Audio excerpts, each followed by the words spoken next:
Magandang gabi po sa ating lahat. Good evening. Manatili po kayo sa Jonah chapter 3. This is the third to the last sermon bago po matapos natin ang little book na pong ito. And we thank God for giving us the opportunity to walk through His Word. And isn't it timing po, ano? Kung paano tayo in-encourage natin ang ating church to understand what biblical evangelism is about. Tapos tayo rin po ay nagkaroon ng gospel distribution. You see yung connection ng God's Word and how it prepares us all to see ang kanya pong salvation work sa ating pong kalagitnaan. The title of the message po para sa gabing ito is The Grace of Repentance. The Grace of Repentance. Ang term na crocodile tears, narinig na po ba niyo yan? Crocodile tears ay isa pong idiomatic expression na ibig pong sabihin ay fake or insincere display of sadness, grief, or remorse. Ito po ay kadalasang ginagamit, when someone po daw cries crocodile tears, ibig sabihin, that person is pretending to be upset or para lang makita na siya ay sympathetic sa isang bagay na hindi naman talaga siya genuinely caring for something. Madalas, sinasabi nila na madalas po daw ito ay nakikita sa ilang mga bata na kapag mayroon po sila mga gustong makuha, they will cry konti. Tapos mag-give in naman yung mga parents. Tapos pati daw yung mga lolo't lola. Ayan, yung mga ganyan po. Pag nakita na lang, yung mga ganyan po. No? And minsan din, sinasabi na ito ay yung crocodile tears daw ay para din po sa mga ilang politiko na nahuli sa mga karumal-dumal na korupsyon o pangungurakot. Mga kapatid, as we look at Jonah chapter 3, verses 6 to 10, we're not going to see crocodile tears, but we're going to see the opposite. More than tears or pagluha, we're going to see genuine repentance. Hindi lamang po remorse, but we're going to see a deliberate and radical transformation. One main truth na gusto nating tignan, God's mercy is available to those who genuinely repent. God's mercy is available to those who genuinely repent. From verses 6 hanggang 9, we're going to see man's genuine repentance. Then in verse 10, we're going to see God's mercy and forgiveness. God's mercy and forgiveness. And I think before we move on, kailangan i-set lang natin yung tone kung bakit mangyayari itong mga bagay pong ito. Kung hindi kikilos pong banal na spirito sa puso ng isang tao, hindi po siya lalapit sa Diyos. Ito ang isang katotohanan na ating pong pinaniniwalaan sa ating pong statement of faith under the doctrines of grace, which is called total depravity. No? Ang ibig sabihin, ang isang person na wala po kay Kristo, siya po ay 100% in rebellion against God. Ibig sabihin, total yung rebellion. Apart from the grace of God, wala pong delight ang isang person to see the holiness of God. Wala din siyang glad submission to the sovereign authority ng Diyos. At ang isang person din po is in total rebellion, and everything that he does ay kasalanan. And man's inability to submit to God and do good, is total. Ibig sabihin, wala po sa hinagap ng isang person outside of Christ ang lumapit sa Diyos. A rebellion then, when we talk about total depravity, a rebellion is totally deserving of eternal punishment. At kapag naunawaan po natin ang doctrine of total depravity, mas magniningning ang sovereign work ng Diyos sa ating kaligtasan. Mas magiging kapanapanabik po ang susunod na gagawin ng Diyos sa buhay ng isang makasalanan. So what needs to happen? A miracle. God must regenerate ang puso po ng isang taong wala kay Kristo. And when the Lord does that, Gagamitin ng Diyos ang isang mensahero to proclaim the gospel, to proclaim the word of God. At yan po yung nakita natin mismo sa Jonah chapter 3 in verses 1 to 5. Ang isang runaway prophet, named Jonah, ay napunta sa mismong place where God has called him. At itong place ng Nineveh ay isang place na punong-puno ng mga taong apart from God. And later on, we're going to see yung mga bagay na kanila pong kinonfess, which means they are, literally, sila po ay mula sa Assyrian Empire, mga halang po ang mga bituka ng mga ito. Ito yung mga taong talagang ni ang pangalang Yahweh ay hindi po nila kilala. And only through the sovereign grace of God, pwede po nilang maranasan ang redemption. Okay. And the good news as well, makikita po natin dito, is that we can partner with God in saving His people back to Him. Now, ang mga Ninevites, sila po yung mga Gentiles, mga pagano. And this is also God's plan. See yung plano ng Diyos sa Kanya pong pagliligtas. It's not only the Jews, but also those who are against Him. See yung lawak ng plano ng Diyos. And yet, nakita natin sa verses 1 to 5 ng chapter 3, kailangan ng mensahero. And the message was so simple. Hindi po ba? Yung message na yon stirred ang kanilang pampuso and called them back. Look at verse 5. And the people of Nineveh believed God. Sinong mag-aakala that they will believe God? They called for a fast and put on sackcloth from the greatest of them to the least of them.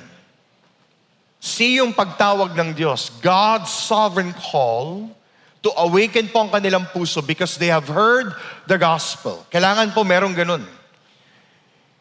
Hindi po pwede, no one can say na sila po'y naging Kristiyano but they never heard the gospel.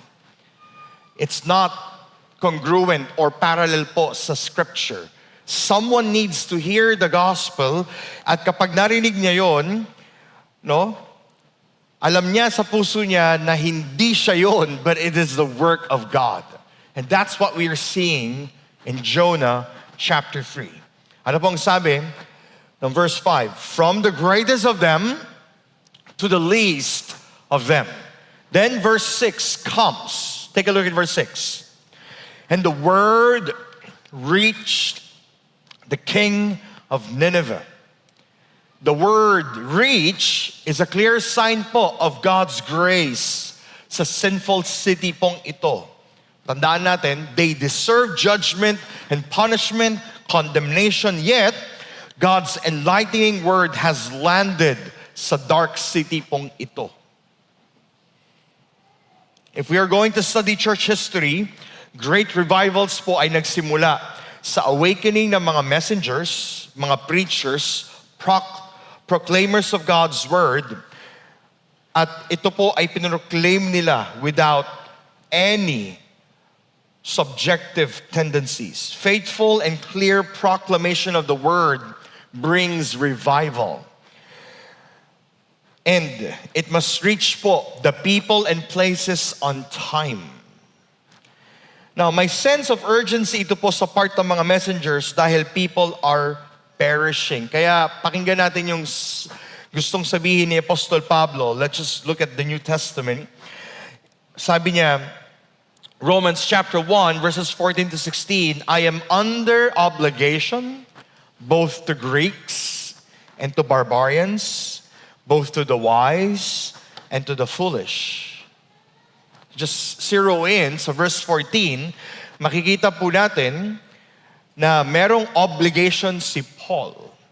Jonah had a responsibility hindi lamang to be God's prophet to God's nation, but also to the barbarians, to the Gentiles. So see yung parallel of what the New Testament and the Old Testament is doing. That the gospel really is for everyone. No?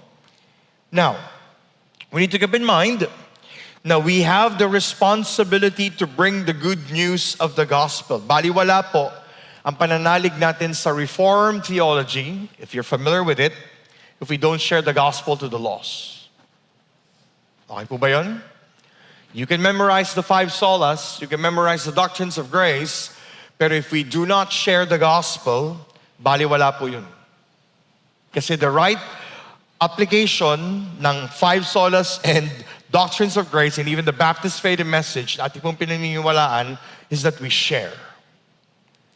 Kaya sabi ni Mark Dever, ang evangelism ay ang pagsasabi ng isang tao sa ibang tao ng mabuting balita kung paano siya makikipagsundo sa Diyos sa pamamagitan ng pananampalataya kanino? Kay Jesucristo. The word has reached. Kapag naunawaan natin, patuloy pa sabi ni Mark Dever, kapag naunawaan natin na ang evangelism ay hindi pagko-convert ng mga tao, kundi ang pagsasabi sa kanila ng kahangahangang katotohanan tungkol sa Diyos, ng dakilang balita tungkol kay Jesucristo, ang pagsunod sa tawag na mag-evangelize ay magiging tiyak at masaya. No? So kung kayo po ay sumama kahapon sa gospel tract distribution, I hope na kayo po ay meron pong kagalakan. No? At hindi po parang napipilitan. Kasi yun po yung mark that we are really doing it for God. The word has reached. And what happens kapag ang mismo pong ebanghelyo, ang salita ng Diyos, reach God's people on time? Napaka-peculiar po ng scene na ito kasi sabi sa verse 6, the word reached the king. The word reached the king of Nineveh. Now, hindi lang servants, pero umabot po ito sa mismong pinakataas-taasan. Mula kay Jonah to the servants, na iparating po ang ebanghelyo sa hari. Nabalitaan ng hari po ng Ninive. Nabalitaan ng hari po ng Ninive ang mabuting balita ng Diyos sa pamamagitan ni Jonah. And the Lord started po to work sa puso ng pinakamataas na leader ng lungsod. Strategic yung pagkilos po ng Diyos. Binuksan ng Diyos ang puso ng hari. The king humbled himself. Look at verse 6. Ano po yung kanyang actions? Bumaba siya sa kanyang trono. Now, hindi po usual na ginagawa po ito ng isang hari. Kapag bumaba sa isang trono ang isang hari, it means it's a defeat. Alam niyang hindi po siya ang pinakamataas na namumuno, but there's someone who's going to judge them. Hindi siya. And he starts now to acknowledge the God who's going to give justice and punishment. Ano pang kanyang ginawa? Naghubad ng balabal. Hinubad niya po yung kanyang authority, yung kanyang yaman, yung kanyang kakayahan to rule. And now, siya po'y handang magpasakop sa authority ng Diyos ni Jonah. At ano pa pong ginawa? Look at verse 6. Nagdamit ng panluksa at naupo sa abo. Sa Old Testament times, ang sackcloth, pakita nga po yung slide. Ayan, yan pong itsura. Ang sackcloth and ashes ay ginagamit po bilang simbolo to mourn or to repent. Hindi po lang ito crocodile tears. Ibig sabihin, kapag ang isang person is going to do this, siya po ay tunay na nagsusumamo. At hindi lamang servants niya ang gagawa nito, but the king who reigns sa lungsod ng Nineveh. At ang sackcloth po ay yari sa materyales ng isang black goat's hair at ito po ay uncomfortable pong suutin. At yung ashes Ano mong sabi? Naupo sa ubo. Ibig sabihin, it signifies pagkawasak, destroy ng kanyang buhay, ruin. So see yung heart ng king. His heart is moved. His heart is humbled. Mga kapatid, true repentance grieves over the sin itself.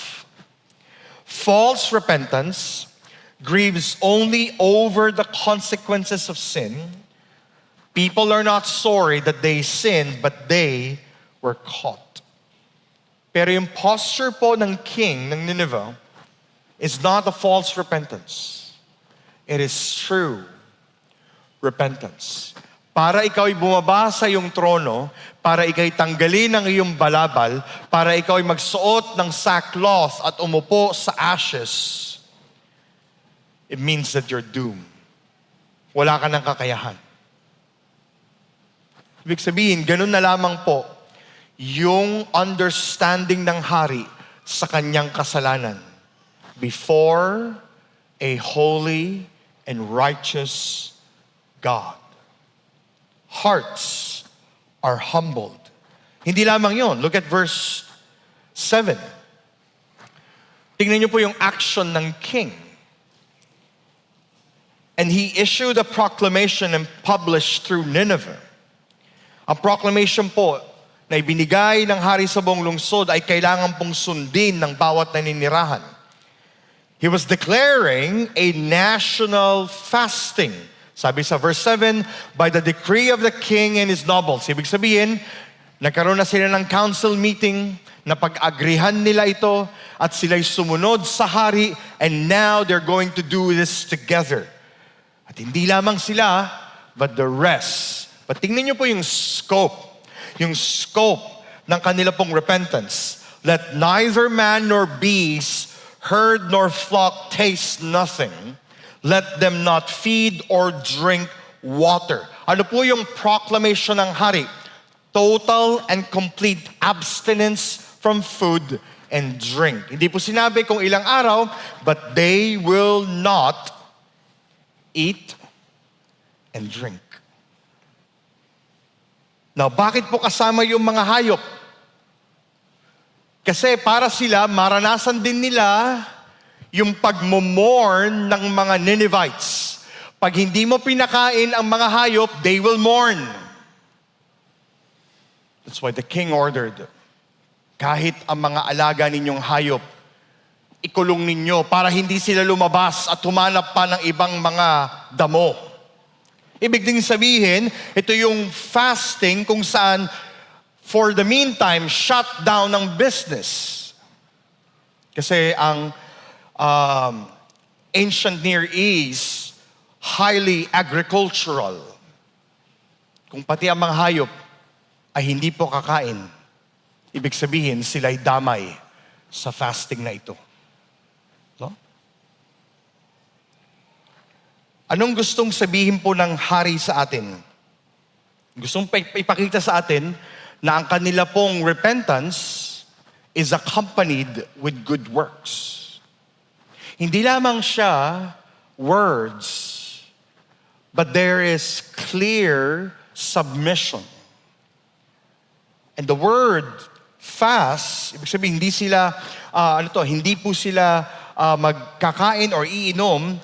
Ibig sabihin, yun din yung pagkakataon na kapag sa kanilang gutom, sa kanilang pagkauhaw, sa halip na yes, they will feel po yung hunger and thirst, but they will be reminded to be drawn back to Yahweh. Yun po yung ginagawa ng fasting. Mukhang mahirap yata ito sa atin, ano po? No? Minsan nagpa-fastan tayo kapag magpapakuha ng H1, ano ba yun? Yung HbA1c, ayan. Pag mga 40s kayo, alam nyo na yan. Ganun lang, magpa-fasting, 10 hours. Ang tagal naman. Di ba? Tapos pag nakunan ka na ng dugo, punta na ng Starbucks.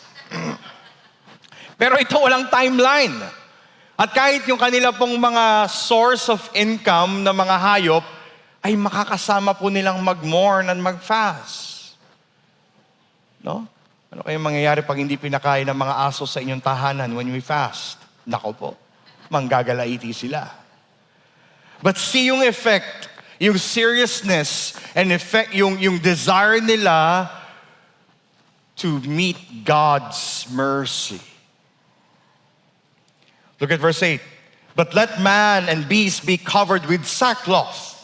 Wow!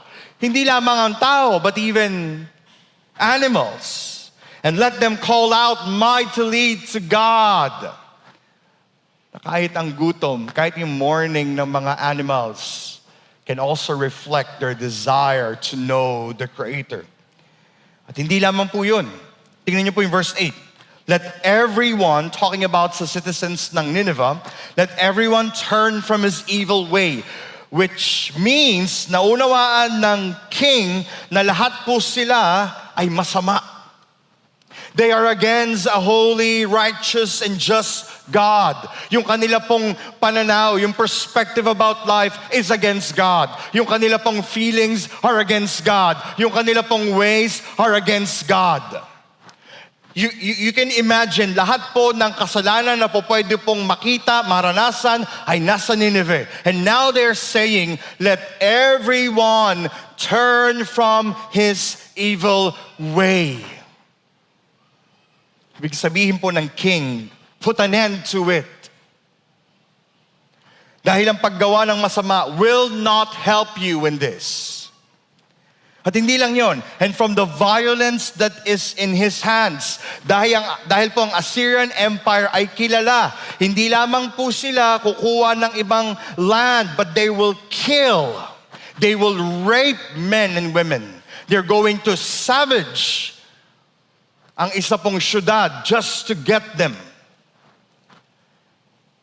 So they're turning away from their evil ways. They're turning away from violence. Ibig sabihin, they're ready now to submit to Yahweh.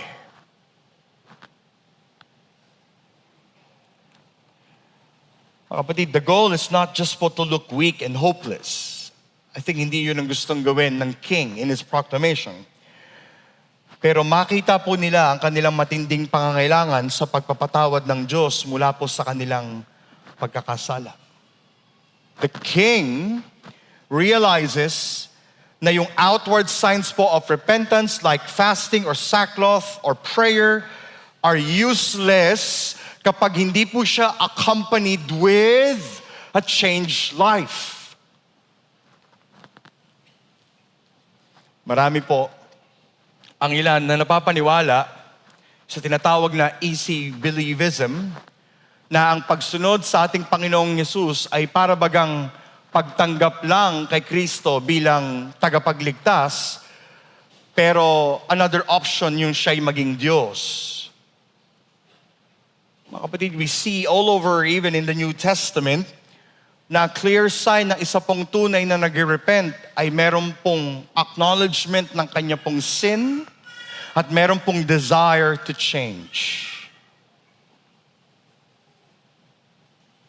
Kaya nananawagan ang hari ng Nineveh, total abandonment sa kamunduhan, total abandonment sa karahasan, total abandonment sa kasakiman. At dahil ito po ang kanyang proclamation, anyone na hindi po susunod ay merong punishment. But I think all the more, the punishment na kailangan mong katakutan ng mga Ninevites ay yung parating na judgment na sila'y wawasakin ng Diyos, pupulbusin. And look at verse 9. Who knows? Yes, merong outward sign of repentance, meron ding good works na meron pong kaakibat, but even hindi lamang po yung hearts are humbled, wills are moved, but even souls are now what? Awakened. Ang sabi po ng hari, who knows? Maring tanong niyo rin to kay Jonah. Who knows? God, see this? Ito po mula po sa bibig ng hari. God may turn. Now, hindi mo ba sila'y pagano? But they have heard the word of God from Jonah, ibig sabihin, the Lord started po to work sa kanila po mga puso, especially with the king. And now, meron na po siyang acknowledgement of the sovereign Yahweh. God may turn, sila'y muling tignan, sila'y muling bigyang pansin, sila'y lapitan, ganun po yung ibig sabihin ng king, and relent, which will hold, and turn from his fierce anger or wrath. Which means alam po ng king na hindi po nagbibiro ang Diyos. So that we may not perish. Tingnan niyo po yung humility ng king. Naunawaan din po ng haring ito na ang mercy ng Diyos ay nasa pasya ng Diyos at wala sa Kanya. Who knows? Naniniwala siya ng kanila pong kapalaran ay nakasalalay lamang hindi sa kanilang repentance. Hindi sa proclamation na kanila pong ginawa, but only to the grace of God. They are sinners in the hands of an angry God. Yet, also merciful. Mga kapatid, is there anything that we need to ask for forgiveness sa Diyos at this very moment?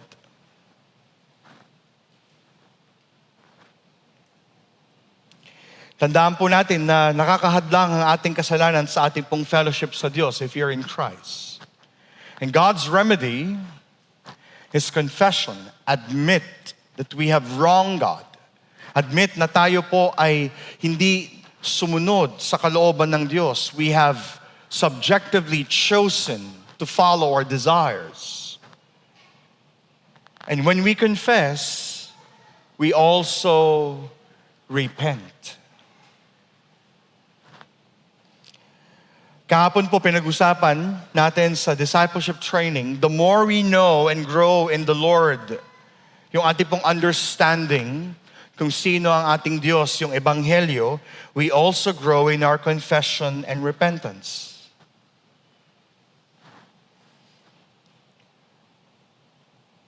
At kapag tayo po'y nagiging aware sa ating pong flesh, sa gawa po ng ating laman, yung sinfulness, more and more we see our hate for our sin.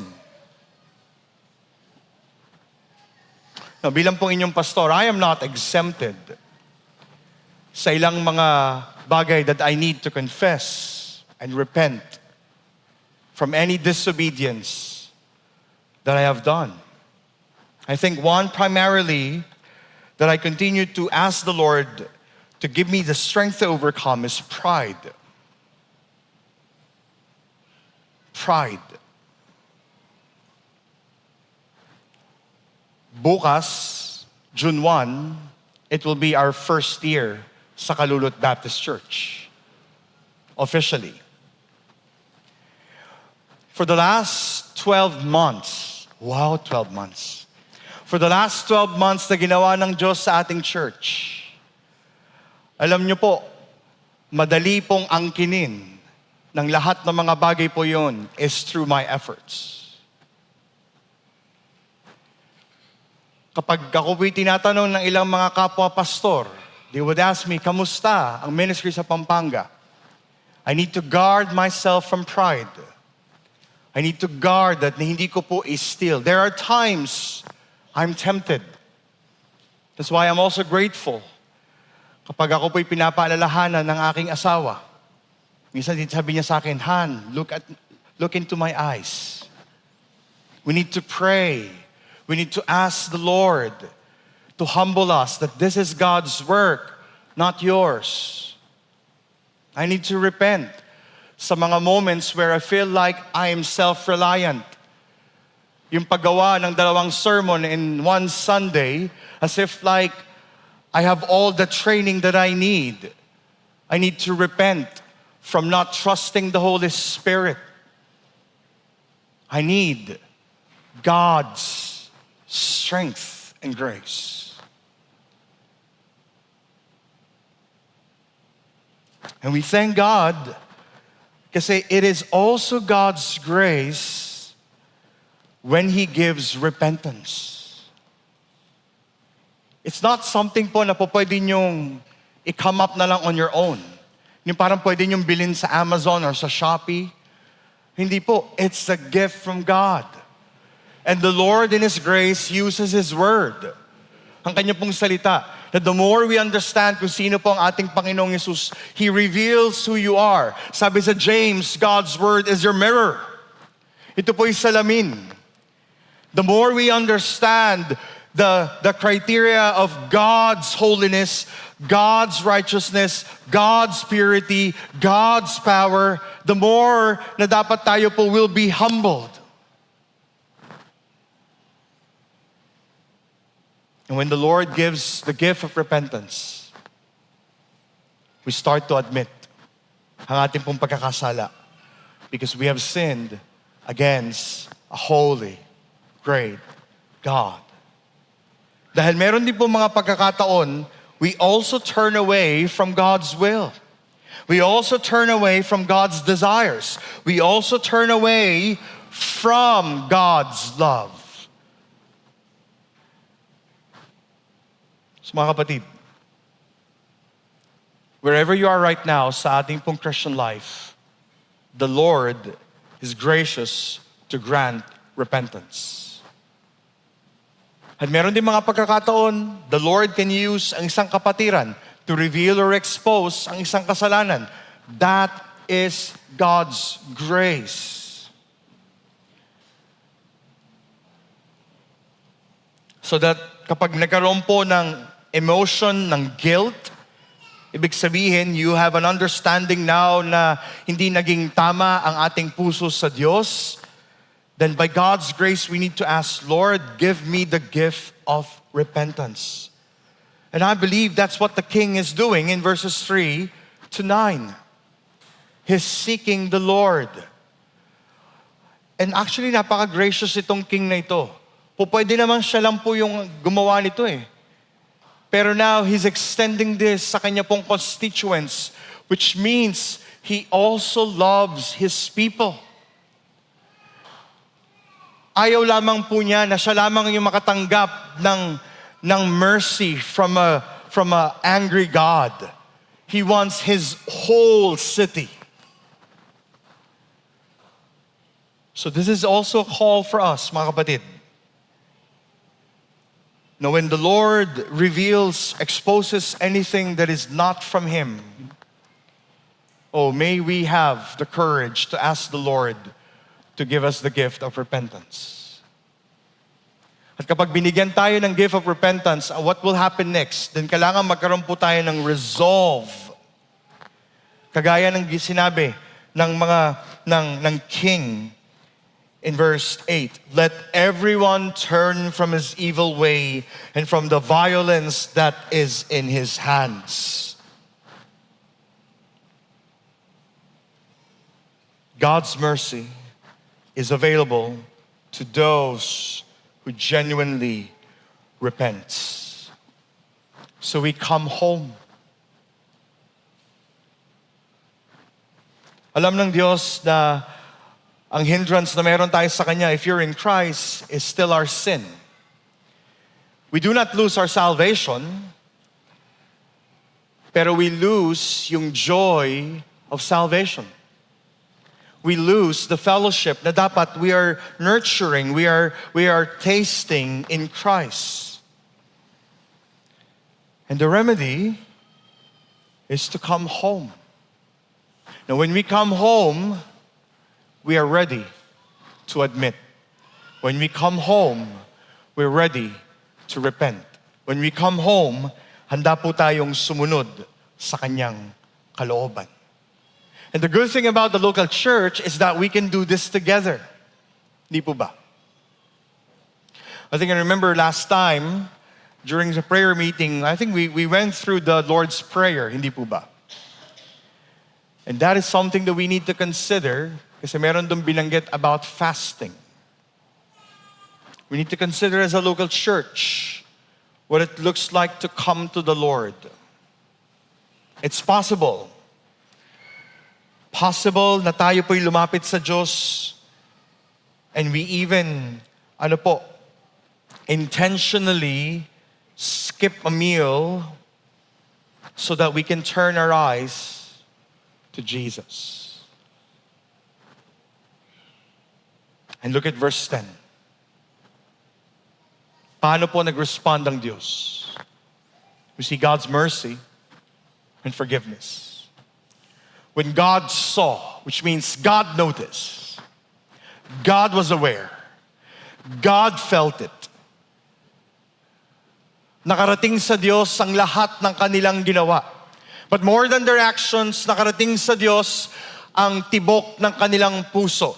Hindi na sa kanilang mga sarili, hindi na sa kanilang mga maling gawa, hindi na sa violence and harm na ginawa nila from other people, but now their hearts are turning to God. Verse 10, when God saw what they did,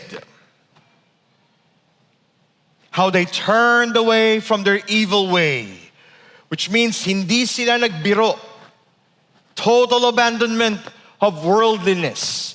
Total abandonment of their ways. Ano pong response ng Diyos? God relented of the disaster that He had said He would do to them, and He did not do it. Mga kapatid, the Ninevites repented, God relented.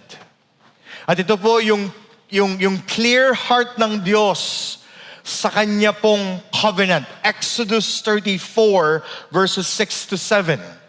The Lord, a God merciful and gracious, slow to anger, and abounding in steadfast love and faithfulness, keeping steadfast love for thousands, forgiving iniquity and transgression and sin. Yun po ang ibig sabihin when God says, God relented. He did not do it. It's because He is a merciful and gracious God. He's slow to anger, abounding in steadfast love. He's now forgiving iniquity and transgression. And like what we said, even in verse 7, but who will by no means clear the guilty. He's not clearing the guilty. Visiting the iniquity of the fathers on the children and the children's children to the third and the fourth generation.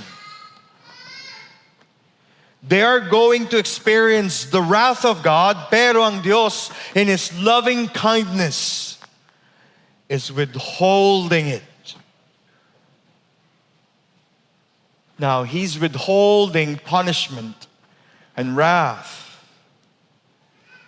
Dahil alam din po ng Diyos that His covenant will be fulfilled in Christ. Alam niya na darating ang panahon that the whole judgment na dapat nararapat para sa mga Ninevites will be taken by someone. Luke 11:30.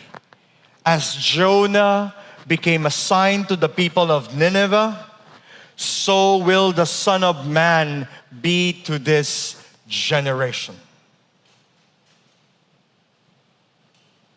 Yes, hindi nga tinanggap ng mga Ninevites ang anger and punishment ng Diyos because God knows that there's someone who will take it for them. God knows that there's a greater sign for us. The Son of Man, and His name is Jesus. Ang ating Panginoong Jesus offers forgiveness to all who will believe, to all who will repent, to those who will seek His saving grace. In the same way, ganun pa rin po. All those who will refuse God's offer of mercy, those po who will harden ang kanila pong puso to receive the gospel of salvation, they will receive judgment. But for those who will repent, but for those who will come home, will receive greater than what they expect. Mga kapatid, see the mercy of God. See the forgiveness of God. But all the more in Christ. We have a great God who's faithful sa kanya pong covenant. That on the cross, sabi sa Isaiah 53, ininom niya ang lahat ng galit ng Diyos upang wala na pong matira para sa atin. See the comfort. See the joy to all those who will come home. At para po sa atin, if you're right now in this room, you're a believer, pero we're withholding sin, if we are still hardening po ang ating mga puso sa Diyos because of this sin or kasalanan sa ating pong puso, I pray that you'll see that the same judgment or the same warning is given to us. But the good news is that someone has taken it from you. So come home. Come home. Because there's a feast waiting for you. And I think the benefit of being part of a local church ay kapag nagiging culture din po yung pagsasabi ng ating weaknesses. Repentance. Sabi sa 1 John chapter 1 verse 9, if we confess our sins, ano pong sabi ng Panginoon, ni John? If we confess our sins, He is what? Our God, Jesus is faithful to what? To forgive us from all of our unrighteousness. Hindi lang yun. Sabi ng Panginoong Jesus is that He's going to cleanse us from within. And we have everything that we have sa ating Panginoong Jesus. Kasi even in chapter 2, ang sulat ni John, I write these things so that you may not sin. But if you sin, please keep in mind, you have an advocate. At ang pangalan niya ay ang ating Panginoong Jesus who has died for our sins. So wala na pong dahilan for us not to come home. Do not stay in your sin. Do not stay in your rebellion. Do not stay in your disobedience. Do not stay in violence. Do not stay in our own sin. Come home. Kasi sino pong nag-welcome sa atin? Jesus welcomes us. Makailang beses binanggit ng ating Panginoong Jesus in His words sa Gospels, come. It's an invitation. And to everyone who hears it, when you come, you will receive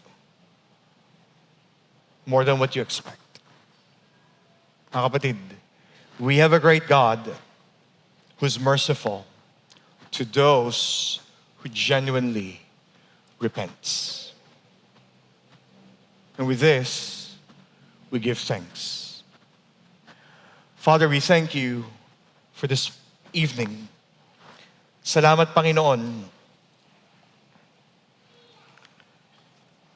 for how Jonah chapter 3 exposes po ang aming matinding pangangailangan kay Kristo.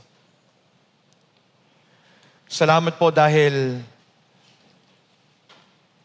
as you expose ang aming pong kasalanan, you call us to run to Jesus. Tinatawag mo kami na muling bumalik sa iyo. And God, I pray right now that through the power of your Holy Spirit, that you will provide new desires for all of us to come home. Kasi po, in one way or another, we have run away from you. Teach our hearts, Lord, to come home. Because judgment is not anymore for us. We have Christ. Tulungan niyo po ang aming mga puso to be humble. Help our wills, Lord, to be moved. At ang aming pong mga souls to be awakened by the reality and truth of who Christ is. At hayaan mo, Panginoon, na malasap po namin that in your presence there is fullness of joy. In your right hand are pleasures forevermore. That we may taste and see that you are good. Na none of this world can satisfy us, but only you.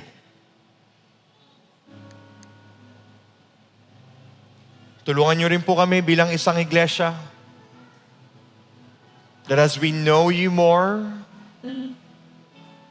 we will experience genuine repentance from the inside out. And may you be glorified in our midst. Ito po ang aming dalangin sa pangalan ni Jesus. Amen.